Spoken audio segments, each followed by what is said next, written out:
যে দেশের প্রধানমন্ত্রী তার কন্যা, তাদেরই ইজ্জত রাখা হয় না, সে দেশের সাধারণ মানুষ আমাদের অবস্থা কি, এটা না বললাম। আমরা এখন দুইটা সমাজে বাস করি, একটা হলো ভার্চুয়াল সোসাইটি আর একটা হলো অ্যাকচুয়াল সোসাইটি।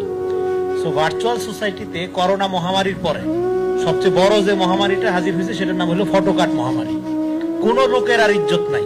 আপনি যদি একটা নির্দিষ্ট দলের পক্ষে কথা না বলেন তাহলে আপনি দালাল, আপনার ইজ্জত রাখা হবে না। যে দেশের প্রধানমন্ত্রী তার কন্যা, তাদেরই ইজ্জত রাখা হয় না, সে দেশের সাধারণ মানুষ আমাদের অবস্থা কি, এটা না বললাম। আপনি দেখবেন সোশ্যাল মিডিয়া, হ্যাঁ আমরা যেটা বারবার বলি, প্রধানমন্ত্রী তারেক রহমানের কাজের সমালোচনা আপনি করেন, কিন্তু ব্যক্তি তারেক রহমানের অনার কোড আপনাকে রক্ষা করতে হবে। একজন ব্যক্তি প্রধানমন্ত্রীকে নিয়ে দেখেন, এই যে রিউমার স্ক্যানারের প্রতিবেদন, 800-র উপর গুজব শুধু প্রধানমন্ত্রীকে নিয়ে করা হয়েছে।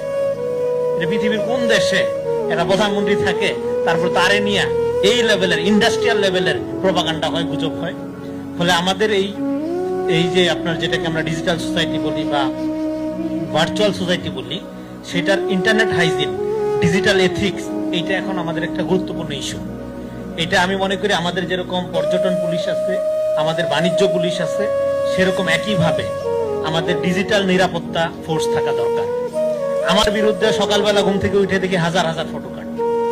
তা আমি তো সরকারের কেউ না, আমার কি ইজ্জত নাই, আমার কি সম্মান নাই, কে প্রোটেক্ট করবে? তা আমার তো একটা অভিযোগ করার জায়গা থাকতে হবে যে আমি অভিযোগ করবো, এখানে দ্রুত তারা আইডেন্টিফাই করে শাস্তি দেওয়া হবে। অকথ্য ভাষায়, ভাষার কথা শিবলি ভাই বললো, এগুলি আমি আর না বললাম। হ্যাঁ, আমরা একটা লম্বা সাবপ্রেশনের মধ্যে ছিলাম। দেখেন, ফ্রিডম অফ স্পিচের কথা আমরা বলি, কিন্তু ডেমোক্রেসিতে যে কোনো রকম ফ্রিডম আসে with responsibility. Without responsibility freedom থাকে শুধু জঙ্গলে। এবং আরেকটা কথা বলি, ডেমোক্রেটিক সোসাইটিতে ফ্রিডম অফ স্পিচের সাথে হোয়াট নট টু সে, এটাও খুব ইম্পর্টেন্ট। আপনি আমার সমালোচনা করবেন, তারেক রহমানের সমালোচনা করবেন, এখানে যারা আছে সবার সমালোচনা করবেন, কিন্তু কি বলতে পারবেন না তার কোডটা আপনি জানতে হবে সমালোচনা করার আগে। সমালোচনাটা শুরু হইতে পারে না শুয়োরের বাচ্চা দিয়ে, তার মানে আপনি জানেন না কিভাবে কথা বলতে হয়। আপনার সমালোচনা করার রাইট থাকা উচিত না।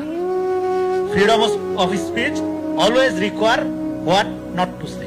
এটা যারা জানে না তারা আজকে সোসাইটিকে বিষাক্ত করে তুলছে। বলে আমি মনে করি এই সরকার এনাফ ধৈর্যশীলতার পরিচয় দিচ্ছে। সরকারের সমালোচনা করার জন্য আগে তো সমালোচনা পরিবেশ তৈরি করতে হবে, যেখানে ভুয়া ফটোকার্ড, সরকার প্রশংসা করলেও খারাপ, মানে সরকার ভালো কাজ করলেও খারাপ, খারাপ কাজ করলেও খারাপ, সেখানে তো আপনি সরকারের সমালোচনা করার জায়গায় রাখছেন না। সরকারকে কনস্ট্রাকটিভ ক্রিটিসিজম করার সুযোগ আমরা পাচ্ছি না, কারণ সব জায়গায় প্রোপাগান্ডা। ফলে এই যে প্রোপাগান্ডাকে যারা রাজনীতি মনে করছে, তারা তো জনগণকে আন্ডারমাইন করে।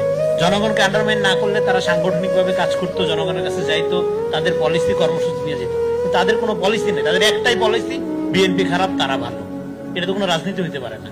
বিএনপি খারাপ এটা সবাই জানে, এই জন্য 2/3 মেজরিটি দিয়ে ক্ষমতায় আনছে জনগণ। হ্যাঁ, তো তোমার ভালোটা কি সেটা তো বলতে হবে। ফলে এই যে পারসেপশন ক্রিয়েশনের একটা পলিটিক্স আমরা দেখতে পাচ্ছি, এইটা একটা ফ্যাসিবাদী প্রবণতা ছিল। এটা আওয়ামী লীগের আমলে আমরা এটা বহু দেখেছি, যে সাংবাদিকতার নামে, অ্যাক্টিভিজমের নামে নির্দিষ্ট কিছু মানুষের, নির্দিষ্ট দলের চরিত্র হননই ছিল তাদের একমাত্র আপনার এজেন্ডা। ফলে এই জায়গা থেকে আপনার যদি গণতন্ত্র কায়েম করতে হয়, তাহলে সোসাইটিতে গণতান্ত্রিক ভ্যালুজ, মূল্যবোধ আগে ফিরায় আনতে হবে। সেইটা ফিরায় আনার জন্য আমাদের প্রথম কাজ হলো, আজকে দেখেন নারীরা সবচেয়ে বেশি ভিকটিম অনলাইনে, সোশ্যাল মবের শিকার, মানে আপনার ডিজিটাল মবের শিকার। এবং এই ডিজিটাল মব কি করছে, আপনার অ্যাকচুয়াল সোসাইটিতে ভায়োলেন্সের পরিবেশটাকে আনছে। এবং যারা এই যে বট আইডি এবং বিভিন্ন রকম কৃত্রিম ভাবে চরিত্র হননকে একটা ইন্ডাস্ট্রিয়াল লেভেলে নিয়ে গেছে, তাদেরকে প্রতিরোধ না করতে পারলে সমাজে গণতান্ত্রিক মূল্যবোধের বিস্তার লাভ করবে না এবং সমাজের গণতন্ত্র শক্তিশালী হবে না। ফলে আমি মনে করবো এখানে যারা স্টেক হোল্ডার আছেন, আয়োজক, সরকার এবং আপনারা যারা আছেন, আপনারা প্রত্যেকের জায়গা থেকে এই ব্যাপারে সোচ্চার ভূমিকা পালন করবেন। এবং একটা গণতান্ত্রিক রাষ্ট্র পাইতে হলে আগে গণতান্ত্রিক সংস্কৃতির বিকাশের জন্য মত প্রকাশের স্বাধীনতার সাথে রেসপন্সিবিলিটি এবং হোয়াট নট টু সে, এই জায়গা থেকে মূল্যবোধ, ভ্যালুসটা ফিরে আনার জন্য আপনারা কাজ করবেন, সেই আহ্বান ব্যক্ত করে বিদায় নিচ্ছি। আসসালামু আলাইকুম।